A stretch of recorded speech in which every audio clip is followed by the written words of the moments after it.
สิตัดมึงถิ่มเบอร์มึงเป็นหยังคือพากูกินแต่ตำบักหุ่งเถอะเสียดายนี่โอ้ปลูกบักหุ่งไว้นี่ก็ได้ผลดีอยู่ตัวแหละเป็นหน่วยน่ะตำกินซุมื้อซุเว้นนี่ก็ประหยัดดี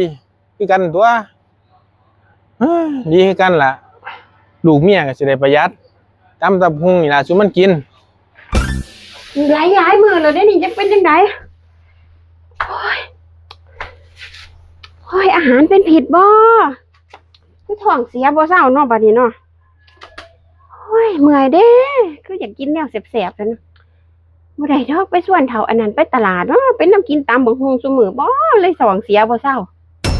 บ่ได้ดอกไปส่วนเฒ่าอันนั้นไปตลาดซื้อแนวกับข้าวแสบๆก่อนโอ้ยเฒ่าเฮ็ดอีหยังไว้สิไปซื้อบักนาวกับมะเขือเทศแล้วมาไว้ตำบักหุ่งกินโอ้ยจะยังสิพาข่อยกินตำบักหุ่งอีกอยู่บ่โอ้ยเศรษฐกิจบ่ดีประหยัดแน่โอ้ยนี่ข่อยนี่แสบท้องไปเบิดแล้วนี่เฒ่าขี้ไหลมันบ่เป็นหยังดอกข่อยสิบ่ใส่น้ำปลาหลายดอกกับบักพริก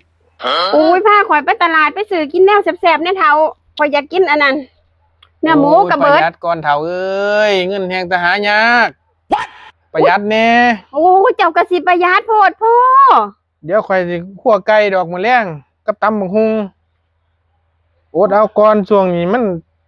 เลขก็บ่ถูกข่อยอยากกินหมูกระทะหมูอันนั้นไปจังสั่นนะเฒ่าแบบทอดหมูทอดอันนั้นอันนี้ไปอยู่ตลาดจังซี่นะเฒ่าโอ้ยมันเปลืองเงินประหยัดแน่โอ้ยฮู้จักประหยัดแน่เจ้าก็พาข่อยกินตำบักหุ่งมาตั้งสิเป็นเดือนแล้วนี่บักหุ่งต้นนั้นก็บ่เบิดจักเทื่อมันใกล้สิเบิดแล้วอดเอาก่อนเดี๋ยวสิไปตึกแหไปสิเบ็ดมาอีกตกลงสิไปบ่นี่สิไปซื้อบ่ประหยัดก่อนโอ้ยเจ้าก็ได้ประหยัดซอยกันนี่ติแหละมันสิประหยัดอยู่ดีบ่เดี๋ยวนี้ก็ยังว่าคนขี้ไหลมันกินบ่ได้ตำบักหุ่งนั่นสิเอาให้เบิดต้นเลยบ่บักหุ่งต้นนั่นน่ะประหยัดซอยกันก่อนมันบ่มีเงินมีค่ำยังว่านี่มันแข่งแต่เศรษฐกิจบ่ดีตกลงสิเอาให้เบิดต้นแม่นบ่บักหุ่งตอนนี้จังสิพาไปตลาดก็เบิดต้นนี่แล้วก็ยังอีกอยู่ต้นนึง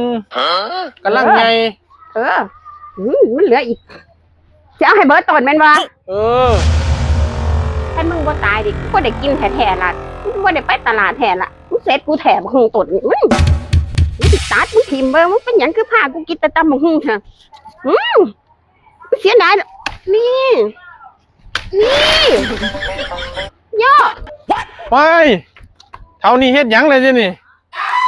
ตาทิมโอ้ยจังไหนจะเป็นคนแนวนี่บาดนี่